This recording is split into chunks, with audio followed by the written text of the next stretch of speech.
a week. Hello, everybody. Good morning. Good morning. Well, evening. Welcome to our second ever virtual real life. If you were around last year during the polar vortex, this isn't actually the first time that we've done this. Yeah. So you might notice we're not in the business college complex, and I really hope you're not either. Hopefully you're with some people from your life group, or maybe you're already home and checking in. Now, if this is your first time tuning in, I want to welcome you and just let you know Cru is a student-led spiritual resource on Michigan State and other campuses around the globe, really. And we're passionate about connecting people to Jesus. So yeah. If this is also your first time tuning in. Oh no. Bummer. We're out. We've been playing a game called Assassins. This just in, there are 17 people left in this game. So if you're out there still playing, that's impressive. Only 17. Wow. There would have been 18, but recently our good friend Ashley was gotten out by another good friend, Shelby. So, sad day, but good for her. Yeah, Shelby's still in, Ashley's out. What a bummer. We did also just get back from spring break pretty recently. So Cru went on 3 separate spring break trips. One trip to Destin, Florida, another trip to the Middle East, and our third trip in Porto, Portugal. And we have a bunch of different people to just kind of share some of the highlights that happened on those trips. So let's check in on that. Yeah. Hey everyone, my name is Sarah Raish. I help out over in Brody, and this past week for spring break, a group of us went down to Destin, Florida for just an amazing time of growing in our personal relationships with the Lord, growing in community with each other, learning how to initiate spiritual conversations, and just hanging out on the beach and having a fun time in Florida. So our speaker for the week was Roger Hershey. And he, I think, has been around in Cru pretty much for forever. He was amazing as always. We went through 2 Corinthians and just talked about how we can really dedicate our entire lives to the Lord and for serving just for His glory and His kingdom instead of ourselves. And so our daily schedule looked a little bit like this. So in the morning we had a session where Roger gave a little sermon, and we had some amazing worship and some discussion time, and then we transitioned from that to training where we, like I said, just learned how to initiate spiritual conversations using some of the tools that Cru has developed over the years to just make it easier for us to do that. And it was really cool because in the afternoon we were able to actually go out on the beach and implement the things that we were learning with the people on the beach. So we would go out for a couple of hours and initiate conversations with people, just getting to know them and hearing their stories and listening to them, and hoping to look for a way to transform that conversation from wherever it was going to a spirit-centered or gospel-centered conversation. And so then we also had a lot of free time throughout the week where we were just playing on the beach.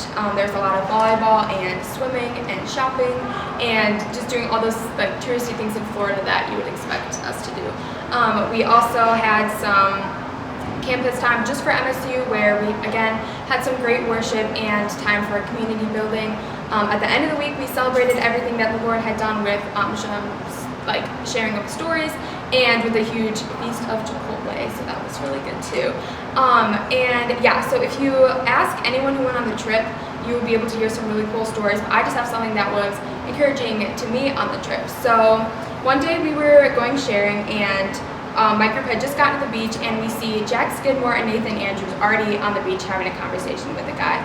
He looks pretty engaged. They're having a lot of back and forth, and we had no idea what they were talking about, but we were like, oh, well, why don't we just pray for that conversation that's happening right now? So we're walking along the beach, just praying for that conversation as we're going, and then we have the rest of our share time. So about 30 or 40 minutes later, we start heading back, and we see that they are still having the same conversation with this guy. So we're like, oh, that's really cool. And not only that, but they had pulled out the KGPs and they were going through it with him. Again, he looked pretty engaged and really receptive to what they had to say. So we again prayed for that conversation and then just kind of went about the rest of our day. Later that afternoon, we were talking to Nathan on our way to our evening session, and he said that the guy had received Christ for the very first time on the beach. So that was a really, really cool thing that happened. And also just a really good reminder for me and for everyone else on the trip that when we go sharing in a big group like this, it's not a competition between people of who can get the most spiritual conversations or who can finally be there when someone accepts Christ, but just one person's success story is a success story for all of us, and that it's really, in the end, it's really about how God is working in people's hearts, and it's not about what we do, but it's about like what God is doing, what the Spirit is doing. So yeah, on that same note, we have some really cool stats from the week. Again, we don't use numbers and stats as a way to measure our success, but just as a way to celebrate and see what the Lord had done that week. And so overall, for the entire trip, we had 240 Spirit conversations, 56 gospel-centered conversations. We had 4 people accept Christ for the first time, and we were able to walk through how to live the Spirit-filled life with 6 different people. And so yeah, that was just a quick recap.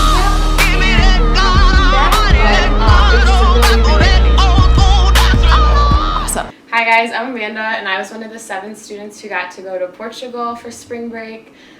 We met up with a team of Dennis and Lydia there. They're a team from Croatia who just moved to Portugal a couple years ago and have started a ministry there. We went to 4 different universities, just sharing the gospel and doing surveys with students, getting to know them, getting to know their spiritual background and what their interests were. So one prayer request for that would just be that God would be working in the lives of students there, and that they would just have a hunger for Him, and also for Dennis and Lydia, and that they would just stay constant in what they're doing there. Some highlights of this trip were that we got to spend the week with a lot of Portuguese students. Joao, Sara, and Vasco were with us pretty much the entire week, and we got to just hang out with them, get to know them better, and they dropped their classes and everything just to hang out with us. That was super cool. Yeah, come to Porto. It's so much fun. Look into summer mission. Look into going to spring break next year. God is doing so many things there, and I just hope that you would consider it. Hey everyone, I'm Brian Morrison, part of the Cru staff team here, and also serve as partnership director for our area of Cru, specifically for our Middle East partnership. I want to give you guys a couple updates and just some things that happened during spring break. No MSU students came this spring break, you all missed out. But the team this year consisted of me, myself, some Grand Valley students and staff, and also students from Saginaw Valley State that also partner with us going to the Middle East. I wanted to share some exciting things that God allowed us to see and be a part of, and so I guess some big picture things I wanted to let you guys know about. So as a group, this past week we got to have the privilege of being able to see and be a part of the ministry of Aaron Campbell and Nathan and Liana Walden, if you remember them from past years at MSU, serving as interns and staff there in the Middle East to be a part of what God is doing and how they're trying to reach students who can reach their universities and their nation there. Proclaim the love and forgiveness of Christ to those that have never heard truth about Christ or even of Him at all. We helped host an English club with the staff there where 50 students came, 50 plus, that we got to connect with and build relationships with. We were able to pray for students by name who probably have never had a believer pray for them in that way. And this place is really historic. There's tons of things that are just so old, and I'm a history buff personally, but we visited sites that were over 1,000 years old, which is mind-blowing because America, you can't find anything like that here. We also met a new believer, and we're encouraged to see and hear about him walking with God through family rejection because of his faith and also a serious illness.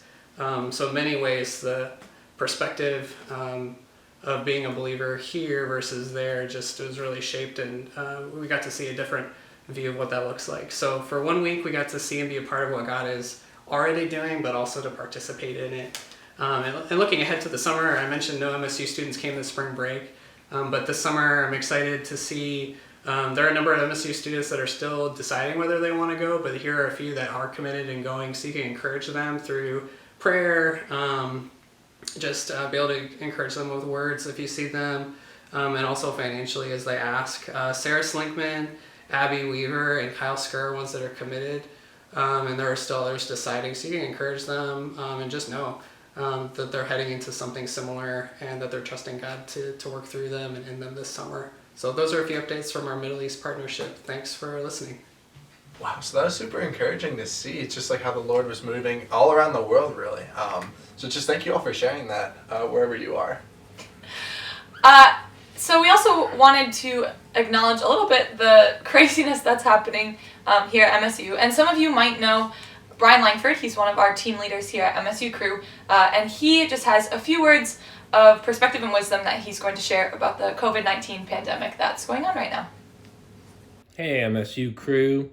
What a crazy couple days we've had. I'm sure some of you are really sad, thinking about the seniors this is not the way you pictured the semester ending. And some of you are maybe a little fearful. There's probably a lot of things going on. I just wanted to share a few words. Yesterday I got to spend some time with the Lord in prayer and reflecting. And I reflected on 3 questions. I asked, what things have stayed the same? And that list was huge. Most of that was focused on who the Lord is and who we are as his followers and what we're called to. I also wrote down and prayed and thought about what things have changed, which that list is changing every day, every moment. And then I also wrote down and thought about what are opportunities we have. Opportunities to be the light of the world and the salt of the earth in a time like this. Opportunities to make disciples, which is disciples of all the nations, which is the Lord's great challenge to all of us. And but one of the things that really stuck with me, and I just wanted to share with you a few things, as I thought about what hasn't changed, I really zoned in on the word hope. I thought a lot about hope, and so I pulled up a concordance and I started looking at all the verses in the New Testament on hope, and Hebrews chapter 6 really caught my eyes. Hebrews 6 talks about the hope in an unchanging God. These people were experiencing persecution, they were doubting their faith, they were taking a lot of heat from their own people, and the author of Hebrews was talking about this unchanging God in whom we could put our hope. And he uses an amazing picture. He says that this hope in the unchanging God, this hope in the gospel, is like an anchor for our soul. Isn't that an amazing picture? An anchor for our soul. And most of you know I was in the Navy, and an anchor is designed to help a ship stay steady, stay firm, stay secure in the midst of a storm. And so you put down an anchor when there's a storm and you're not moved. And the author of Hebrews is saying that our hope in the living God, the unchanging God, is an anchor for our soul. And I have 2 thoughts for us, 2 encouragements to think about. One, I'd like to challenge you to fix your eyes on the anchor of your soul. Is God the anchor of your soul? As followers of Christ, our hope has never been in our health. Our hope has never been in the government. Our hope's never been in Michigan State or being a Spartan. Our hope has always been in this unchangeable God. And so times like this may reveal that your hope hasn't been in God. And it's a great time for you to dig down deep into your own faith. Dig down deep into understanding this unchangeable God. And so if you're interested in that, go online. Go to crew@state.com and try to dig in. We have resources there that can help you. And I also want to show you this anxiety journal. Not sure where this camera lands. I'm doing this on my iPhone. But I want to offer this to you. We bought a bunch of them, and it's a resource to if you're experiencing anxiety and fear that takes you straight to Scripture.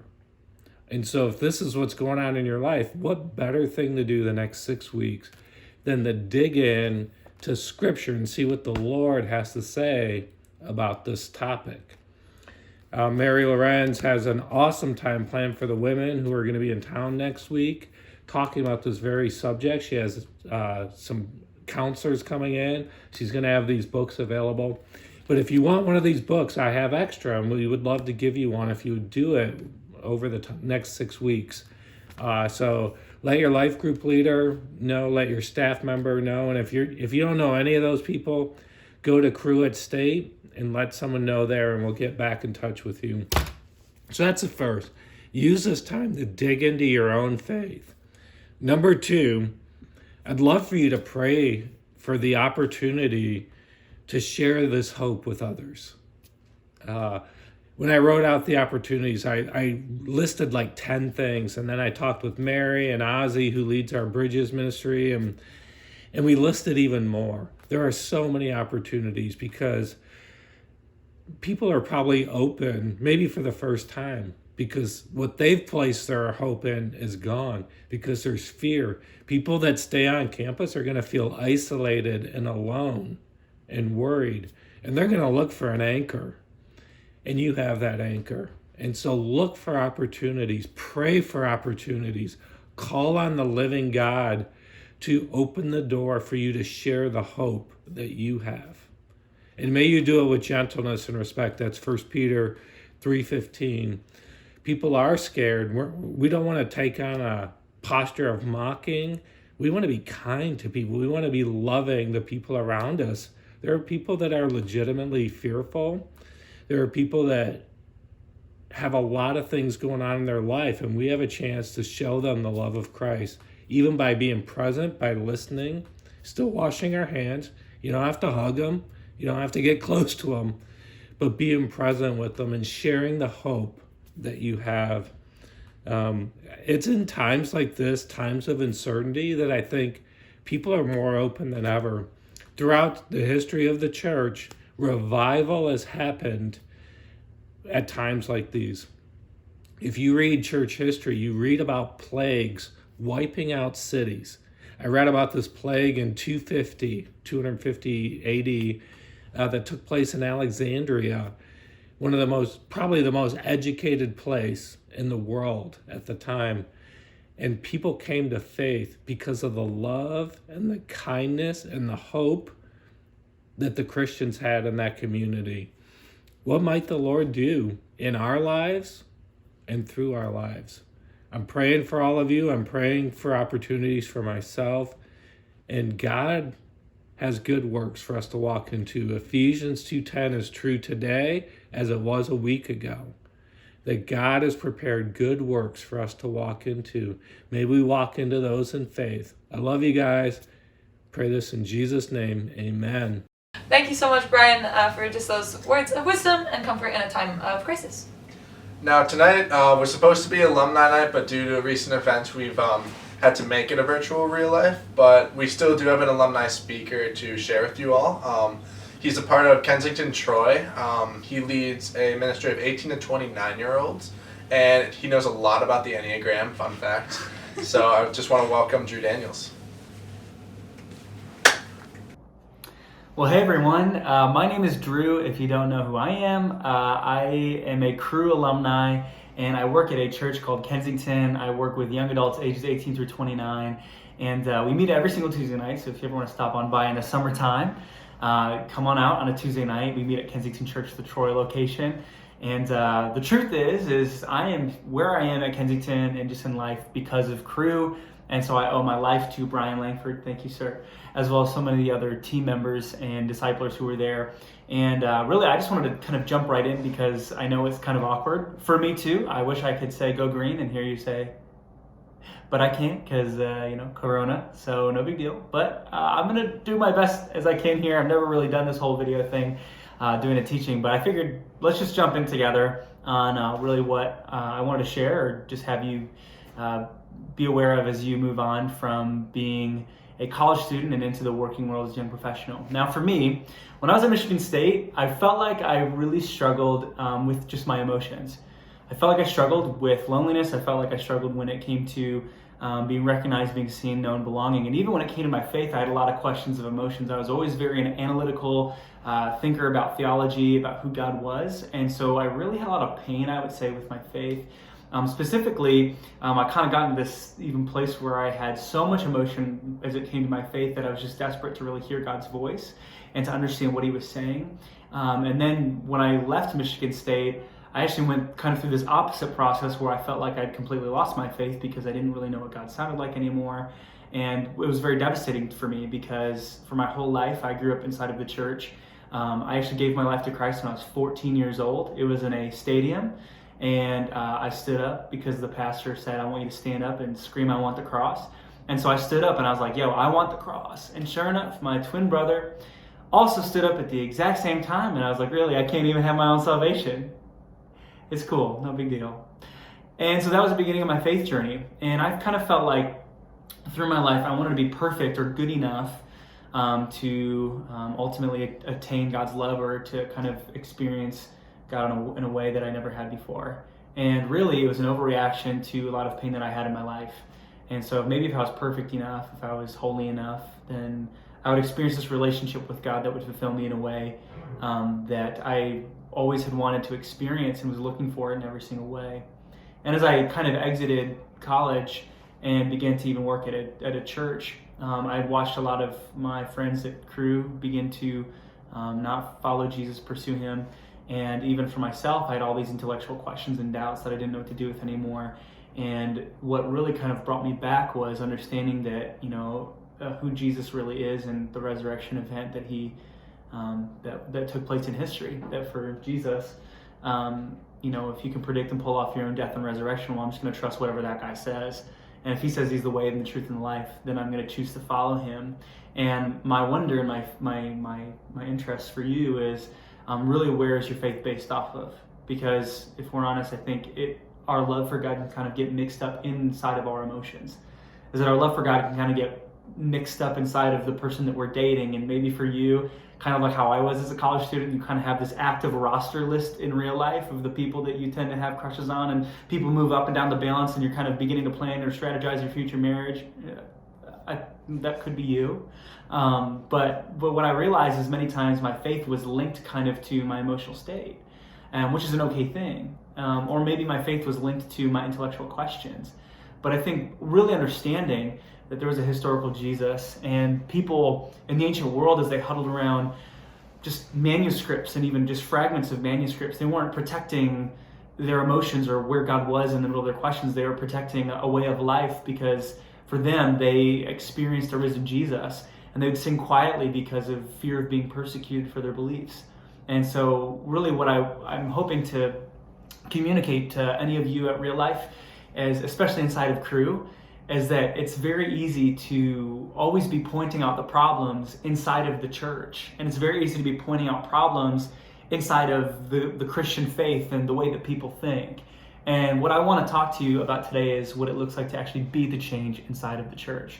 I got a question for you. Have you ever really gotten lost in the comment section of news articles on Facebook, Twitter, Reddit, to the point where that person, they're posting different political beliefs than you, and to the point where you kind of feel like you need to do some incognito spying. And so you go reading all these articles of people you disagree with just so that you know their arguments, and so that ultimately you can defeat their arguments. And then you see these kind of comment section wars on the Facebook comments, and then it's always a woman named Karen who can't control herself, and she begins to post, and you're like, Mom, I can't trust you with Facebook anymore, and you need to put away. And so Karen's not allowed on Facebook, and that's why our generation's migrated to Instagram or even TikTok if you're on the top. And everyone kind of gets lost in this debate and rage of comment section. And what begins to happen is there's this us versus them mentality. Is that there is a we that we agree with.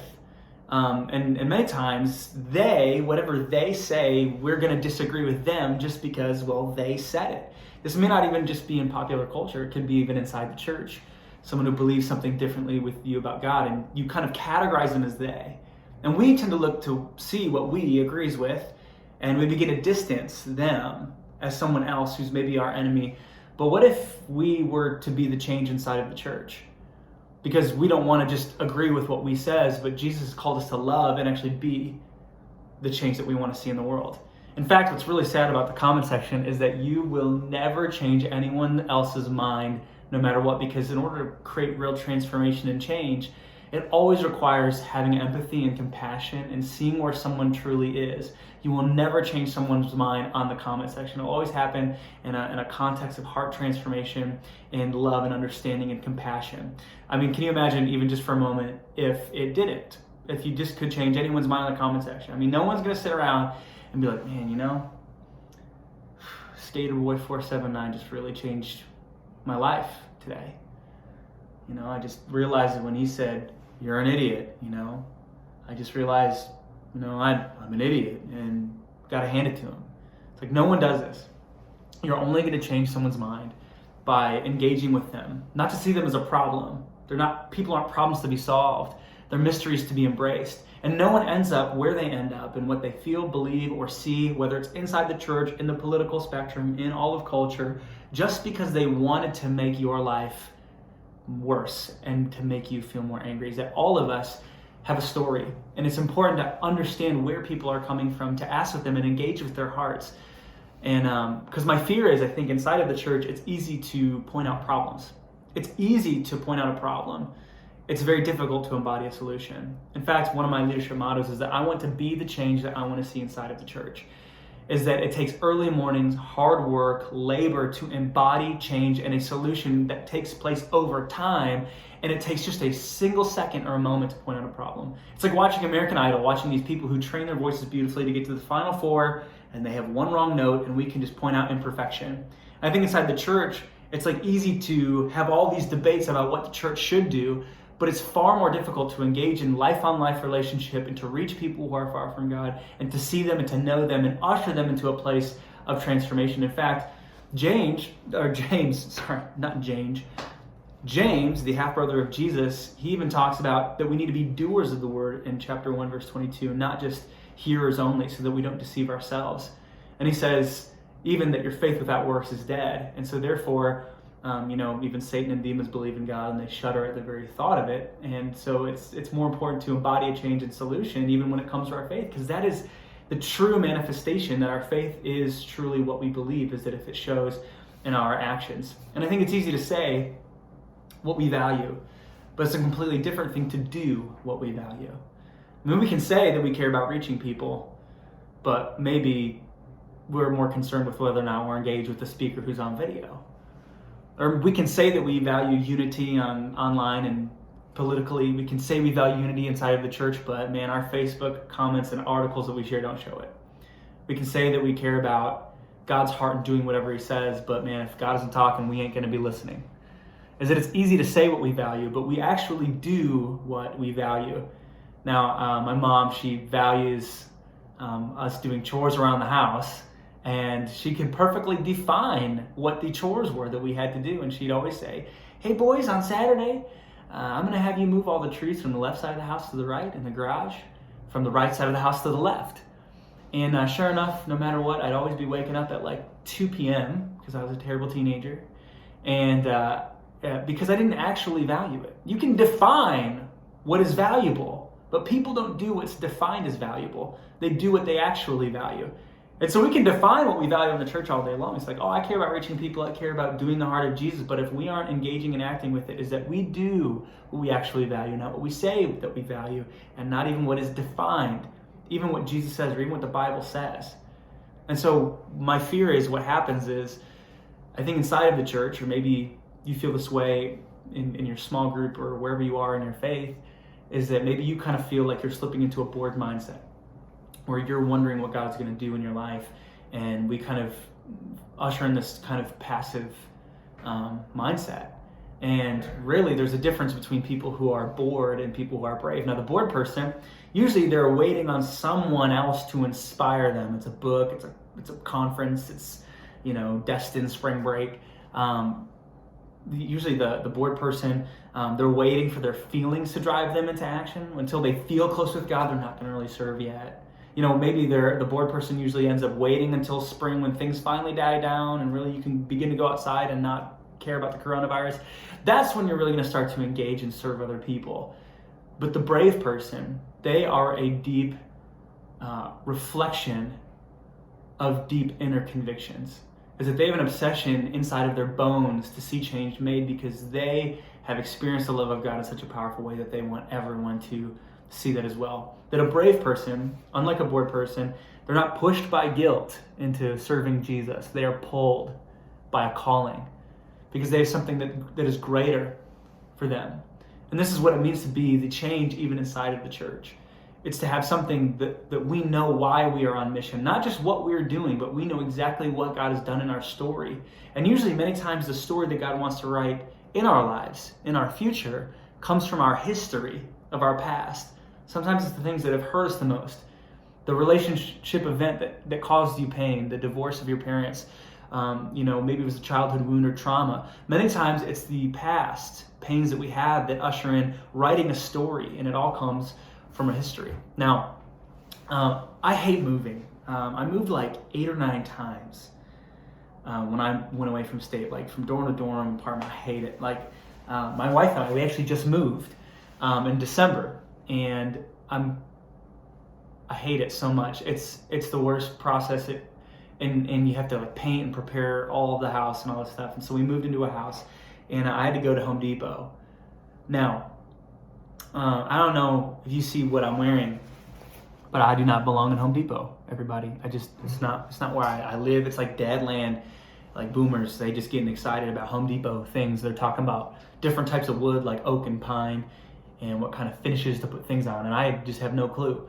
And so when I went to Home Depot, I felt like they could smell me and all my millennialness, they could just smell, and I reeked of it because they knew I didn't know what I was talking about. And here's the thing is like men, we're already terrible enough at asking for directions, and then imagine being in Home Depot, and so I'm in Home Depot and I'm trying to find some paint to paint my cabinets with. And I don't know anything about paint. I've painted walls.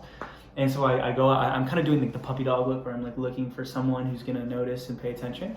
And sure enough, these 2 employees, and they're sitting here having this deep and in-depth conversation, probably about, what type of stain they put on their deck last summer, and debating about it. And I just have no clue. And I'm over here trying to give them the eyes, like, hey, like I'm here, like, can you pay attention to me? And they're not even looking at anything. I mean, they're just engaged in this deep conversation, right? And so I, sure enough, have to go over there and I tap my shoulder, like, hey, like, I'm just looking for some paint, like, I'm painting cabinets, do you recommend any type? And they're like, oh yeah, you're gonna want a nice strong alkyd paint. And I was like, totally. So like, where would I find that said alkyd paint that we both know so much about? And they were like, oh yeah. And so this is what the guy, literally, he just goes, it's just in the next aisle. And he just points. And I was like, oh, like over there? And he's like, yeah, just, and he just points. He goes, yeah, just like over there in the aisle. And I was like, okay. So I make a loop and I don't find it in the next aisle over, and I can't find it in the aisle after that. And I'm getting really frustrated because now I'm seeing them buoying up to each other, still talking. And I'm like, so I interrupted the conversation. I was like, hey, I really can't seem to find it. And the guy seemed kind of annoyed. He was just like, yeah, man, okay, let me just take it to you. And I was like, it seems like it is a problem to you, sir. And we walk over into the next aisle. Sure enough, he just pulls it right off the shelf. Now, my fear is that we have people who are coming inside of the church and they are terrified and fearful and they have anxiety and depression, and we're just going to sit over here and just be like, oh yeah, Crusade, it meets at the business college over there. Or even for me, like in young adults, it's like we have young adults who are coming like, I don't know who I am. I don't know what my identity is. My boyfriend just broke up with me and my life was all touched him. And I could just be like, yeah, Kensington, they have a prayer team. I think it meets at the front if you want to go talk to them. See, in our generation, we don't just need people who are pointing out the problems and the mistakes of the church. We don't even need people who are pointing towards a solution. We need someone who is taking them by the hand and walking them straight to the person of Jesus, who is life transformation and change. Because it's different when we embody change in the church instead of just pointing to the problems and even pointing to what the solutions is. But it takes everything within us to embody a solution and a change.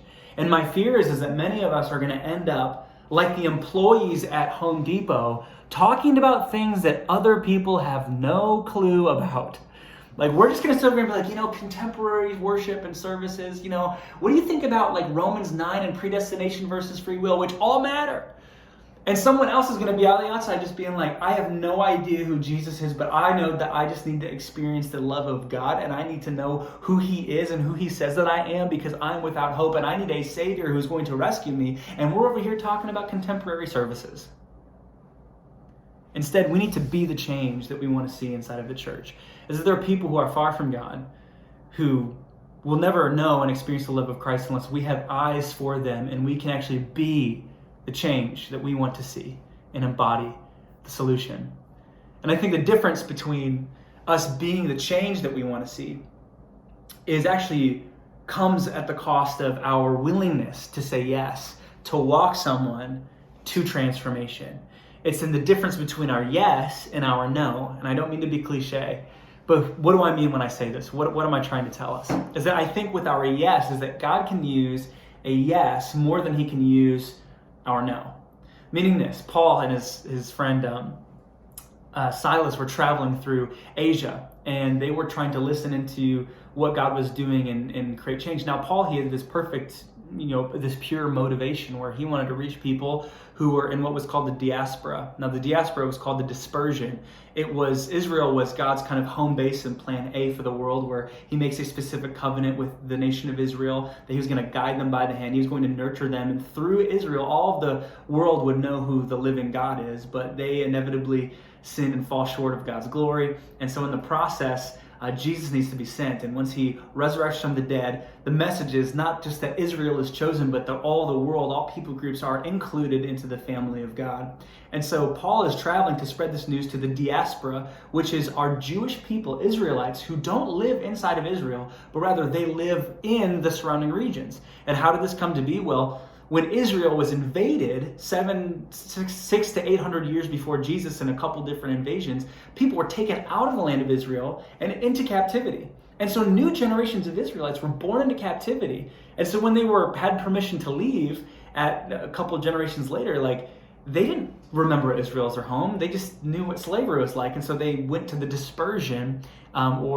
dispersed throughout all of the Mediterranean world. And so Paul, he was born in the diaspora. He was Paul of Tarsus in Asia Minor. So he is going to synagogues where they practice Jewish law like the Old Testament, and he's going to preach to them the message of Jesus. And why would he do this? Why wouldn't he focus all of his attention on Israel? Because Paul was from the diaspora, right? These are people who were like him. And he wanted to reach people who were like him because he understood them and had eyes for them. So he goes there and he wants to spread this gospel message, but God prevents him. Not once, but twice. It says this in Acts chapter 16. It says, next Paul and Silas traveled through the area of Phrygia and Galatia because the Holy Spirit had prevented them from preaching the word in the province of Asia at that time. So pause. First province, God stops them from going to Asia. Continues on. Then coming to the borders of Mysia, they headed north for the province of Bithynia, don't you know? But again, the Spirit of Jesus did not allow them to go there. So instead, they went on through Mysia to the seaport of Troas. That night, Paul had a vision, and a man from Macedonia in northern Greece was standing there pleading with him, come over to Macedonia and help us. So he decided to leave for Macedonia at once, having concluded, he says. Having concluded, they had to figure it out. They had to wrestle. It wasn't so clear. They concluded that God was calling us to preach the good news there. Is that many of us, we kind of think that God should show up in an audible voice or an angelic visitation. But even Paul, he kind of had this image or this picture of what God was saying, but he had to conclude, he had to discern using human wisdom that God, in fact, was calling him through this, what seemed to be a sense or impression. And what ends up happening is Paul, who's prevented from going into number one, Asia, and number two, to Bithynia, there's two no's, and then God shows an image of a man in Macedonia. So God has two no's to eventually make a way for a yes. And I wonder if God maybe does sometimes close doors and say no so that eventually we can get to the better yes that God does have for us. And so Paul, he goes to the yes. He goes to Macedonia. He doesn't let the no keep him down. Instead, he wants to be the change. So he goes and says yes to Macedonia. And there, he doesn't just find a man. In fact, he finds a woman, and her name is Lydia. Now, Lydia, she was a woman of wealth. She says that she sold purple linen, which kind of was a mark or an indication of wealth, that she, had a network and she had influence in her community. And it says that Paul led Lydia to Christ, and her and her whole household was baptized. Now, what's so funny about this is that this is not the vision that Paul had. It isn't that kind of the case sometimes that God calls you to things and visions that don't actually appear to it, but it's really more about what he's asking you to do and not exactly how it should appear or actually end up being. That sometimes God, he gives us kind of a blurry picture of what maybe the future is, and then when we show up to it, we need to be faithful because he had something completely different than our own expectations of what he had. And so as Paul is spreading to the gospel there were two no's that created an eventual yes. Now, here's what's interesting, is that those two no's eventually turned both into yeses. Is that in 1 Peter chapter 1, verse 1, as Peter is writing to believers who are dispersed through Asia and in Bithynia. And specifically, Peter is writing to this congregation in these places because there are so many believers who are being persecuted by the Emperor Trajan. Meaning this, that Paul originally wasn't allowed to spread the gospel there to the point where there's so many believers that they were being persecuted by the Roman Emperor at the time that Peter had to write to the believers in the province of Asia and in Bithynia.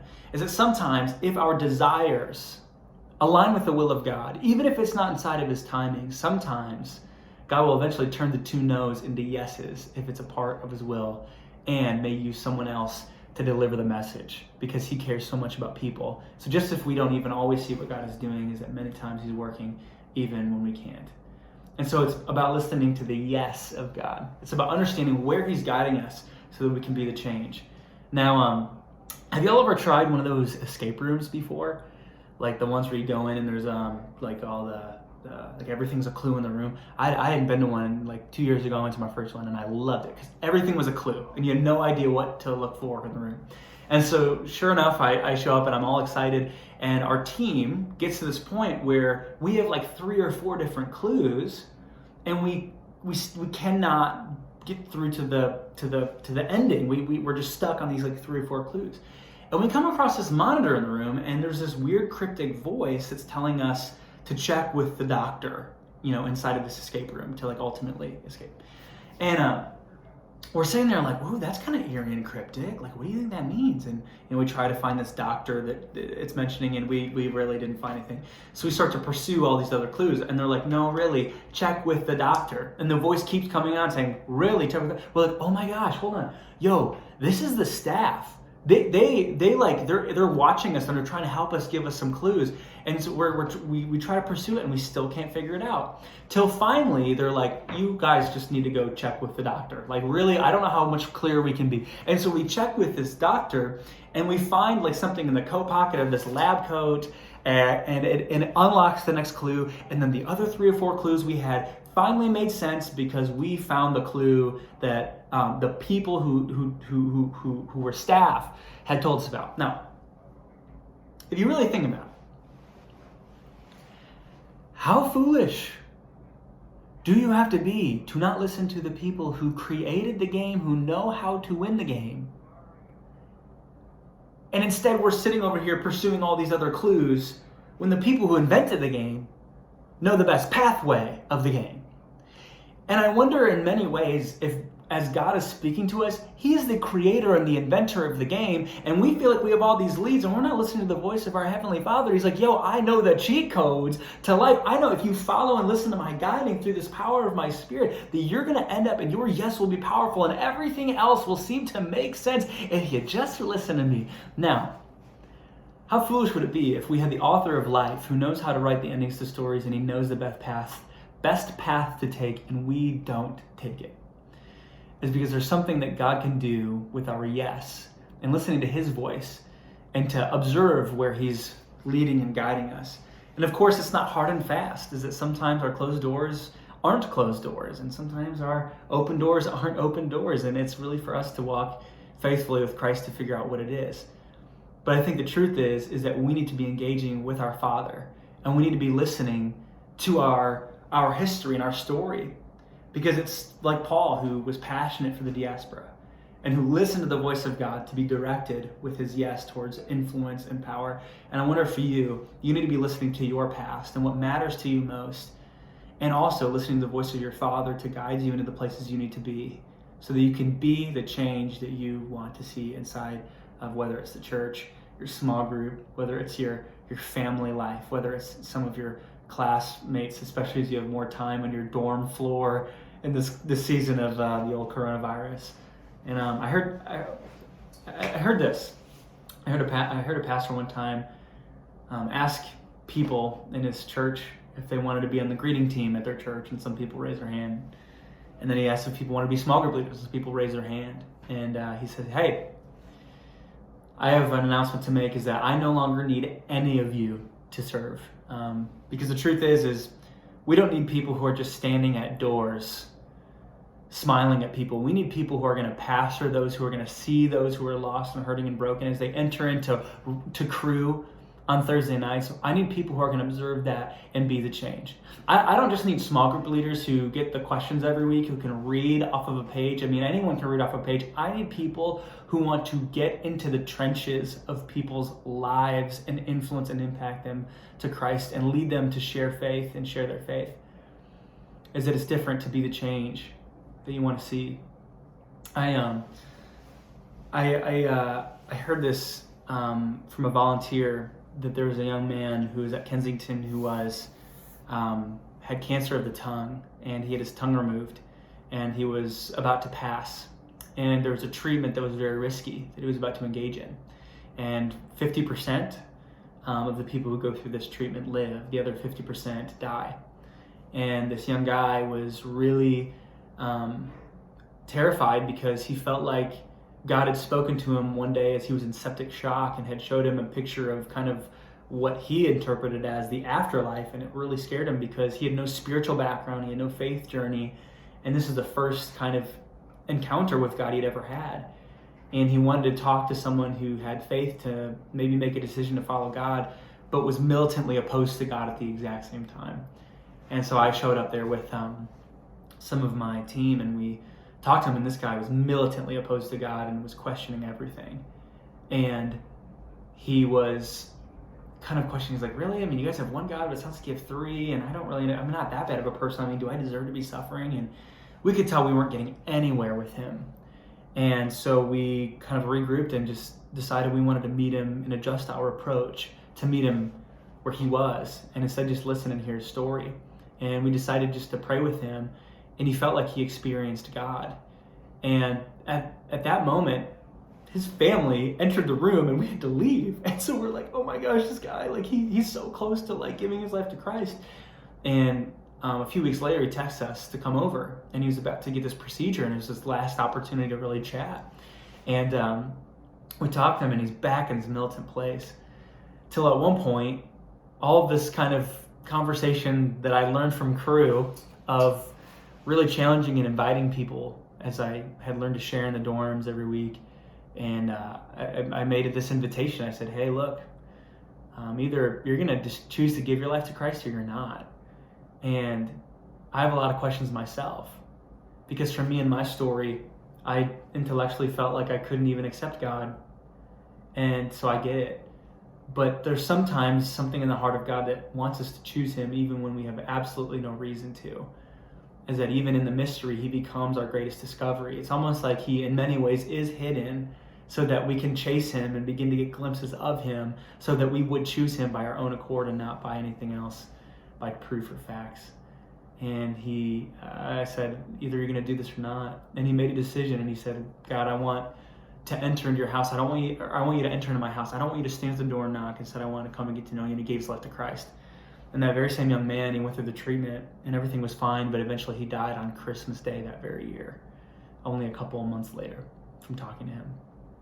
And what I think is so hard is, in our faith, we expect God to present certain outcomes to our faith. And the truth is, what if it was never about the outcome, but what if it was about experiencing him in the journey with him? Is that sometimes the greatest discovery is his presence and not necessarily the outcome of what we're looking for. And so even if you're struggling to know where God's directing you in your life, and you don't know how to be the change, is for you to be with him, is because sometimes it's in the discovery of being with him in his presence and loving him in the journey where you get everything that you maybe wanted the whole time, more than even the outcome you were looking for.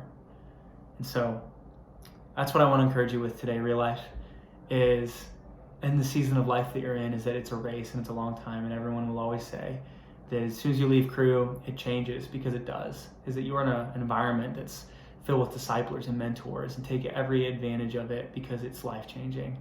But at the same time, the rest of your life inside of the church, and the rest of your life, if you're even a new believer or on the outside, is to look at what God is inviting you in to do inside of your identity, inside of your pain, inside of your story specifically. And he's going to invite you inside of that, because that's what really matters to you, and that's what you're passionate about. And he's going to use that story and redeem it for the greater good. And so that's what I want to talk to you about. Thanks for listening. If you ended up getting to the end of this, I am impressed and thankful that you decided to stick around this long. Now, I'm just going to pray for our time and thank God for what he's doing even in your life and what he's doing at State, because it's magical. And I've never seen a ministry operate quite like Cru does, even working at a church. Like, I just haven't seen anything like it. And so I want you to know how thankful you are for leaders like Brian and Mary. So would you pray with me? Father, thank you so much just for your love and your kindness, and invite us and help us to see you and your heart. And God, we ask that you would show us through our past, our experiences, our pain, what yes we need to make to you, because we know that through your will that we're going to be able to accomplish more, that there's a plan that God has for our lives, that you have for our lives, and that we want to be obedient and faithful, to understand that this is a race and it's not temporary. And that no matter where someone is in their journey, God, that you accept and love them, and that Jesus, you died on the cross for their sins so that we could have life. And we thank you. In your name we pray. Amen. Thanks so much for listening. Take care. Thank you so much, Drew, for sharing all of that. That's very powerful and enlightening coming from an alumni. Yeah, especially as I think about graduating, and some of us seniors too, getting ready to become alumnus. Yeah, that's very powerful. So thank you so much. So we're also going to spend some time spotlighting the movement, things that are going on still here in East Lansing. And to do that, first we have my good friend Grace Hunt, who's going to talk about some stuff with Bridges that's going on. Thanks, Peyton. Like she said, I'm Grace. I'm a sophomore here at MSU, and I'm a part of Bridges. And so Bridges is like a sister organization of Cru, and we connect international students to services and like social resources and spiritual resources too. And so I'm curious, like, if you guys know how many international students are here at MSU. 14. 897. 3,000. 48. 10,898. 55,000. We're getting farther away. 6,200. Perfect. Yes. Oh. Satan's got it. So we have a pretty large international student population here at MSU, and so yeah, we want to, as a Bridges movement, like connect with you guys as Cru students and reach out about learning how to. I'm sorry. Can we cut and like? Yeah. Okay. Yeah. So with such a large international student population here at MSU, we want to meet together as Bridges and Cru and learn better how and why we reach out to international students, especially in times like this with the virus going on and students not being able to return to their homes. So because of this, we're going to have an event together. And so it's going to be next Friday, March 20th at 4:30. We're going to meet in BCC N105, tentatively. It's still the plan. And we're just going to hear some cultural perspectives from students from China and from India and from the Middle East, and hear about how those perspectives like shape their experiences. And then we're also going to hear testimony from an international student and how coming to the U.S. kind of softened his heart to the gospel.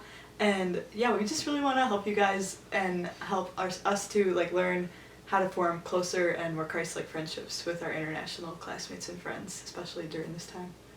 So yeah, thank you guys. But again, next Friday, 4:30, NCC at BCC N105. Thank you guys. Sweet. Thanks, Grace. Looking forward to it. That sounds really fun. So, even though March Madness, it's been announced that there's going to be no actual audiences.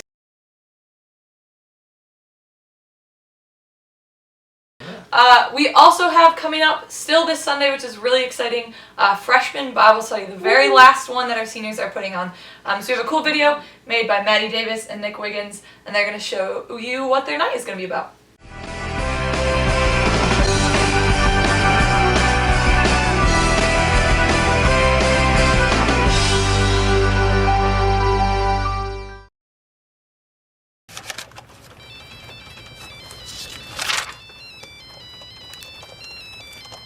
Hello, this is Dwight Schrute. Hello? Hello, this is Dwight. Hello? Hello? Yes, we do have that. Hold on 1 second. Jim, what are you doing? And how many would you like? Hang that up right Absolutely, now. I can get that out to you immediately. This man is an imposter. Do not do business with him. This is not Dwight Schrute. Dwight left his cell phone on his desk. So, naturally, I paired it to my headset. Dwight, this fits in the palm of my hand. You haven't blown them up enough. Why have you chosen brown and gray balloons? They match the carpet. What is that? It is your birthday period. It's a statement of fact. Not even an exclamation point? This is more professional. It's not like she discovered a cure for cancer. I can't believe how bad this looks. Are you trying to hurt my feelings? Because if so, you are succeeding. So, from time to time, I send Dwight faxes. From himself. From the future. Dwight, at 8 a.m. today, someone poisons the coffee. Do not drink the coffee. More instructions will follow. Cordially, future Dwight.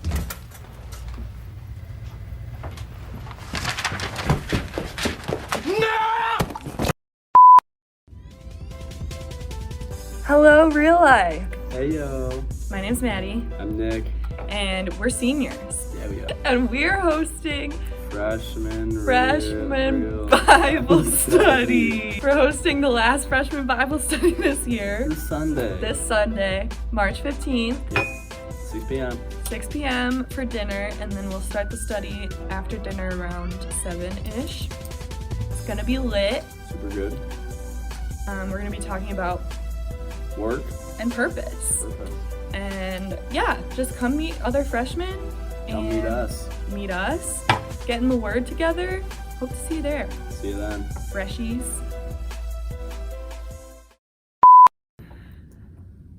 How's it? Howdy, I'm Nick. Dude. Howdy, I'm Nick.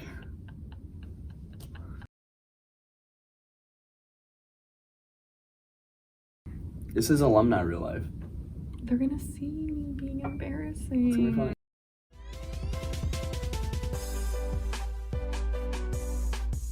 Awesome! That looks so much fun. Yeah. That was a wonderful video. It made me laugh. So just to recap, Freshman Bible Study will be this coming Sunday at 6 o'clock in Sni-Fi. There will be dinner first at 6, and then Bible study will follow at around 7 on the second floor of Sni-Fi. We are also looking into a digital option to possibly be available if you are a freshman and have already gone home, because we know that that's a possibility. So stay tuned, and yeah, we hope to see you there. And from us here at Crew Headquarters, I just want to thank you so much for taking the time to just tune in with us tonight. We definitely will be updating on what happens with future Real Lives, whether it be through your Life Group's GroupMe or just on other social media, so stick around for that. But thank you so much for joining us. Thanks it's been a blast. Yeah, thanks for joining us, and have a good rest of your week. Stay safe. And go green. Go white.